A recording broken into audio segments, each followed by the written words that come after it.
મિત્રો આપણે chapter number 1 સંખ્યા પદ્ધતિની શરૂઆત કરી દીધેલી.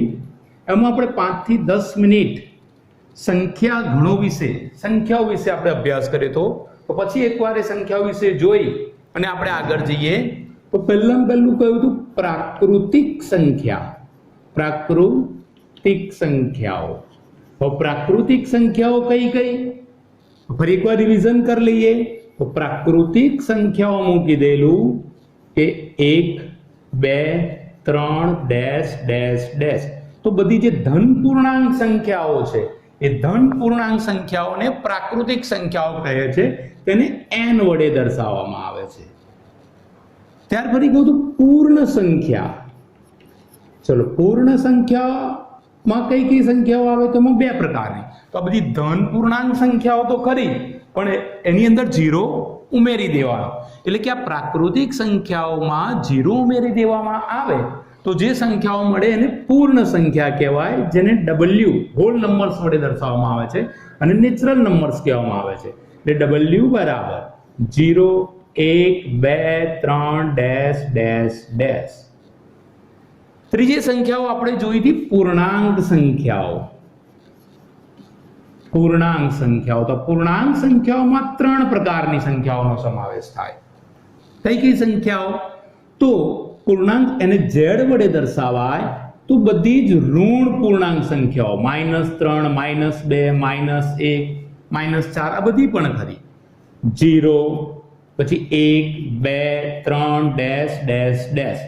આમ જો પૂર્ણાંક સંખ્યામાં 3 પ્રકારની સંખ્યાઓ, બધી ઋણ પૂર્ણાંક સંખ્યાઓ, 0 અને બધી ધન પૂર્ણાંક સંખ્યાઓ. તો આ વિશે અગાઉ આપણે શીખી ગયા હતા, પણ છતાં ફરી એકવાર થોડું ઘણું રિવિઝન કરી લીધું કે ભાઈ n સંખ્યા એટલે કઈ તો કે ભાઈ 1 2 3 ડેશ ડેશ ડેશ આ બધી પ્રાકૃતિક સંખ્યાઓ. W મીન્સ કે પૂર્ણ સંખ્યા હોલ નંબર્સ, એટલે કે એમાં 0 અને પેલી બધી પ્રાકૃતિક સંખ્યાઓ એટલે 0 1 2 3 ડેશ ડેશ ડેશ.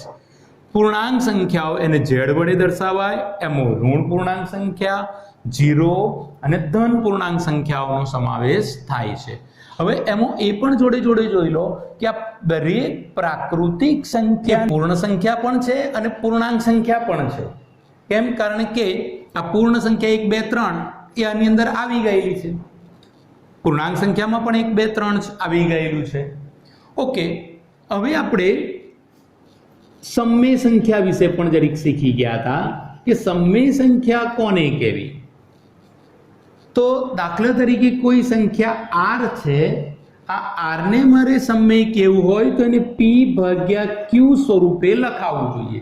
તો કોઈ પણ સંખ્યાને p/q સ્વરૂપે લખી શકાય અને p અને q પૂર્ણાંક સંખ્યા હોય અને q is not equal to 0 તો આ r ને સમય સંખ્યા કહેવામાં આવે છે. તો આટલું વસ્તુ અગાઉ આપણે શીખી ગયા હતા. તો ફરી એકવાર રિવિઝન કરી અને હવે આપણે સ્વાધ્યાય 1.1 ઉપર જઈશું. તો એનો પહેલો દાખલો આપણે જોઈએ. તો આપણે સ્વાધ્યાય 1.1 નો એક્ઝામ્પલ પહેલું જોઈએ. તો છે શું શૂન્ય એ એક સમય સંખ્યા છે? શું તમે તેને p પૂર્ણાંક તથા q શૂન્યેતર પૂર્ણાંક હોય તેવા p અલ્પવિરામ q માટે p/q સ્વરૂપમાં લખી શકશો? તો ચલો પહેલો આપણને પ્રશ્ન પૂછ્યો કે શું શૂન્ય એ એક સમય સંખ્યા છે? તો પહેલા કહીશું કે ભાઈ હા, શૂન્ય સમય સંખ્યા છે.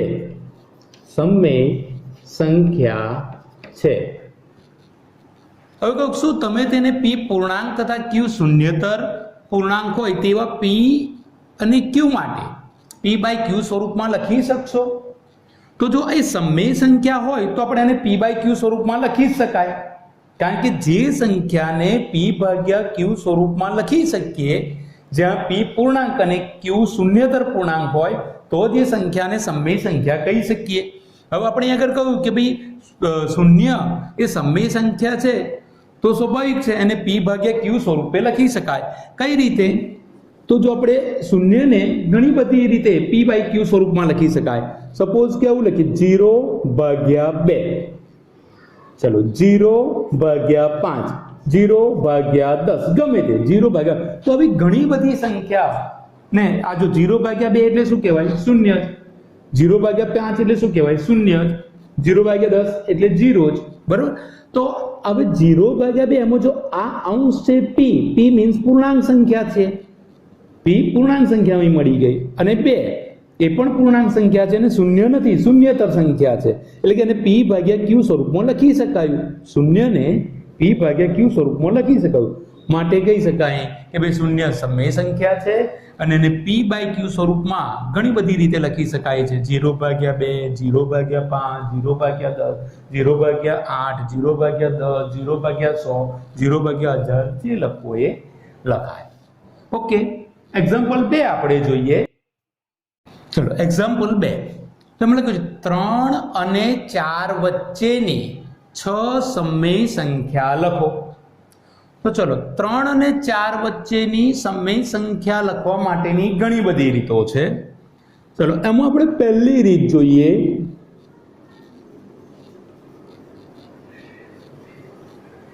તો જો 3 અને 4 વચ્ચેની સમય સંખ્યા લખવી હોય તો સીધી પણ લખી શકાય કે ભાઈ 3.1, 3.2, 3.3, 3.4,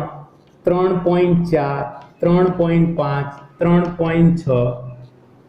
તો અહીં 1, 2, 3, 4, 5 ને 6 સમય સંખ્યા માંગી એ આવી ગઈ. તો આ રીતે સરળતાથી લખી શકાય. કેમ આને સમય કહેવાય? તો ફરી પેલું યાદ રાખો કે આ સંખ્યાને આપણે p/q સ્વરૂપમાં લખી શકીએ, એટલે કે 31/10, 32/10, 33/10, 34/10, 35/10, 36/10. તો આ બધી સમય સંખ્યાઓ કહેવાય. એટલે 3 અને 4 વચ્ચે લાખો સમય સંખ્યાઓ છે અને એમાંની આપણે તો 6 જ લખવાની. તો આ રીતે સીધી રીતે 6 સમય સંખ્યા લખી શકીએ. ચલો આ રીતે ન લખવી તો આ બીજી રીત આપણે જોઈએ. તો પહેલા 3 અને 4 વચ્ચેની આપણને 6 સમય સંખ્યા લખવાનું કીધી.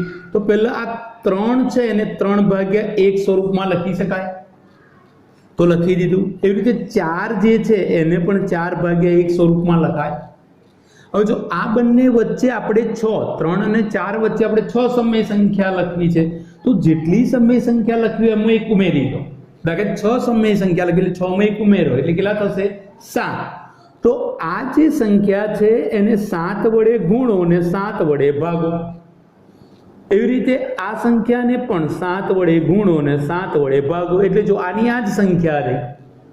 ચલો બરાબર 7 તારી 3 સતા 21 અને 7 એકુ 7 એટલે 21 સત્તાંશ આયા. ચલો બરાબર અહીંયા આગળ 7 ચોક 28, 28/7.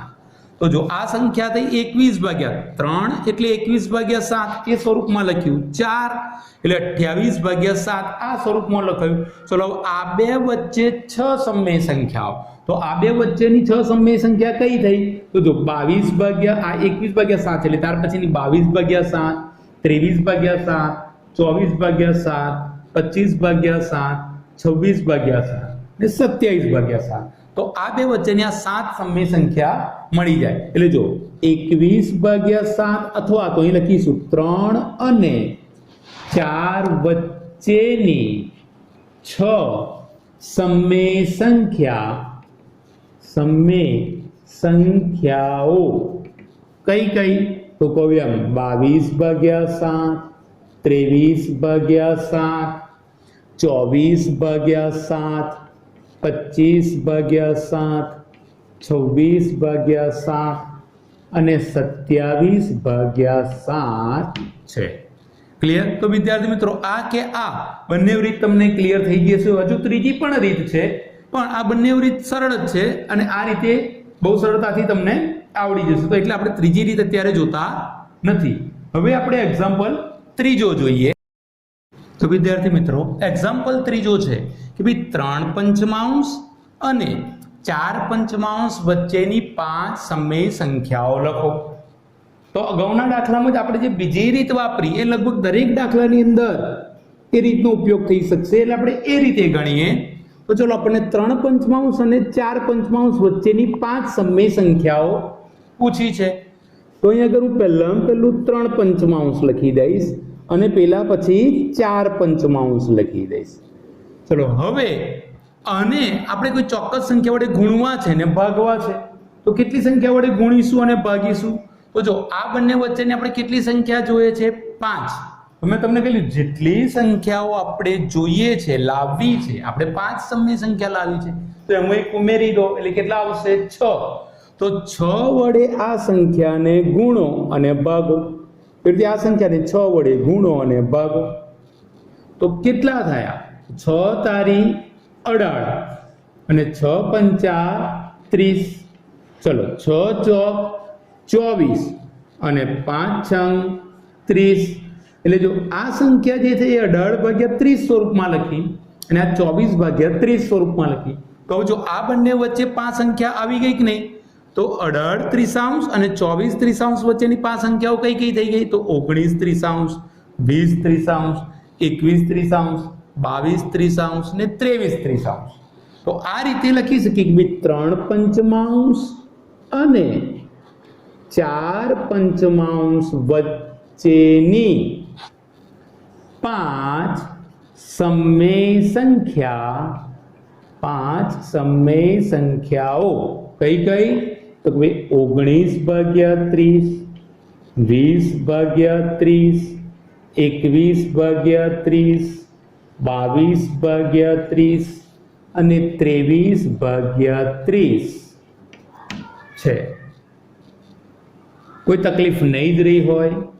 હવે આપણે એક્ઝામ્પલ 4 જોઈએ. એક્ઝામ્પલ નંબર 4, એમણે કહ્યું નીચેના વિધાન સત્ય છે કે અસત્ય એ કારણ સહિત જણાવો.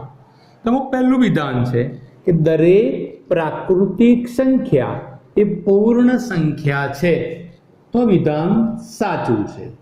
કેમ? તો અગાઉ આપણે શરૂઆતની અંદર જ પ્રાકૃતિક સંખ્યાઓ કઈ કઈ અને પૂર્ણ સંખ્યાઓ કઈ કઈ એ શીખી ગયા. જો પ્રાકૃતિક સંખ્યા આપણે જોઈ હતી, અહીંયા લખી પ્રાકૃતિક સંખ્યા 1, 2, 3 ડેશ ડેશ ડેશ અને પૂર્ણ સંખ્યા જોઈ લી 0, 1, 2, 3 ડેશ ડેશ ડેશ.